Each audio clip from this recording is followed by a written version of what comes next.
Hello and welcome once again to the Story Shed. Hope that you're all well. The rain seems to have stopped a little bit, but that's one of the things that happens if you have your studio for stories in a shed at the bottom of the garden. Hopefully you can still enjoy the stories, and let us know if you do by writing to the storyshed at gmail.com. That's the storyshed at gmail.com. And I have a classic story for you now, which I'm going to dedicate to Duncan Black, one of my friends, Duncan Black. I might have dedicated stories in the past, but he's well worth dedicating a story to, so this one's dedicated to him as well. And it's a classic. It's The Snow Queen. Once there was a wicked magician who enjoyed making mischief. His worst ever bit of mischief was to make a magical mirror. This mirror was like no other, for it made everything reflected in it appear ugly. Beautiful fields looked like marshy swamps, and the prettiest people looked like old hags.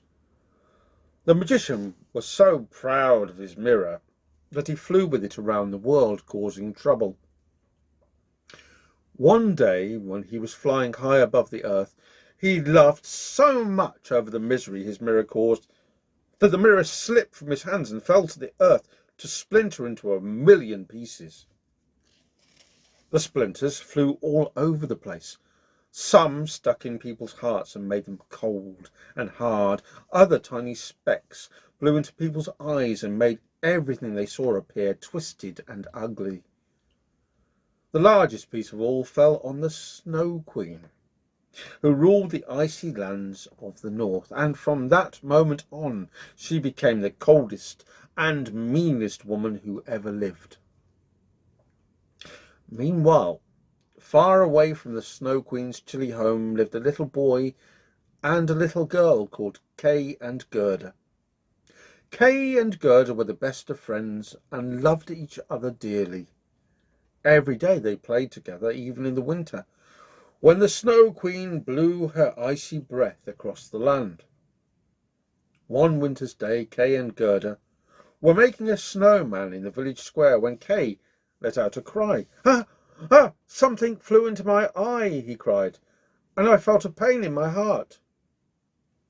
Alas, splinters from the magical mirror had fallen on Kay. "Can I do anything?" asked Gerda. "Get lost!" shouted Kay before kicking over the snowman. When Gerda started to cry, Kay laughed. Then he grabbed his little sledge and sped away. Kay played alone in the snow until a big sleigh stopped nearby. Kay couldn't see who was driving the sleigh, but he did not care. He fastened his sledge to the back of the sleigh, so when it pulled away, it took him with it. On and on went the sleigh, dragging Kay behind it, until it reached an icy palace. Once there, the driver of the sleigh got down and called to Kay in an icy voice, "Come here, Kay, you must be freezing." It was the Snow Queen. Kay wasn't at all afraid. He wasn't even scared when the Snow Queen bent down and gave him an icy kiss on the cheek. The kiss cast a spell over Kay.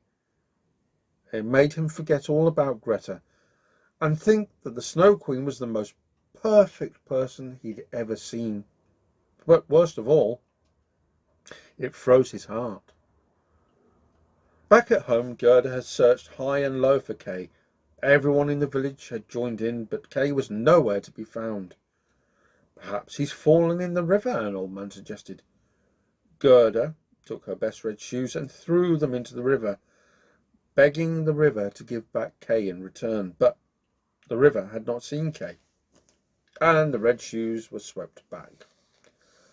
"How will I find him?" wept Gerda.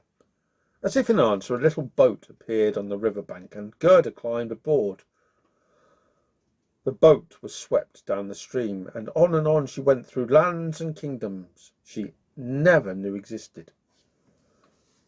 At last the boat came to a halt in a forest. "Where am I?" Gerda asked a passing reindeer. "Lapland," replied the reindeer. "Have you seen a little boy with blonde hair?" asked Gerda.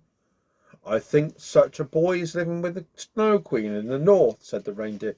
Jump on my back, and I'll help you in your search." The reindeer galloped day and night until they reached the Snow Queen's palace. As Gerda stood outside the icy walls, she shivered with fear, but she knew that it was up to her to rescue Kay. Inside the palace, Kay was cold and alone. The Snow Queen was away, and all Kay had for entertainment were some chips of ice. The Snow Queen had told him that he could go home if he could form them into the word free, but however hard Kay tried, he couldn't do it. When Gerda saw her beloved friend, she rushed to his side. She held him in her arms and wept as she realized that he did not even recognize her. Her tears were so pure and full of love that when they fell on Kay's chest, they melted his frozen heart. Kay began to cry too, and as he cried, the splinter of glass was washed from his eye. And when he looked down at the chips of ice, they had arranged themselves into the word free. Kay hugged Gerda with joy. "You're the best friend a boy could wish for," he smiled. Their tears of sorrow were quickly replaced with tears of joy. "Come on, let's go home," laughed Gerda. And after that, Kay and Gerda never fell out again. And that's the end of the story of the Snow Queen. It's a shorter version of the story, and at some point I might read the fuller version, but it is quite long and I might have to do it in bits. So if you'd like me to do that, let me know at thestoryshedblog@gmail.com. That's thestoryshedblog@gmail.com, and I'll read the longer version if you'd like it. But for the time being, take good care, be well, and bye bye, bye bye, bye bye.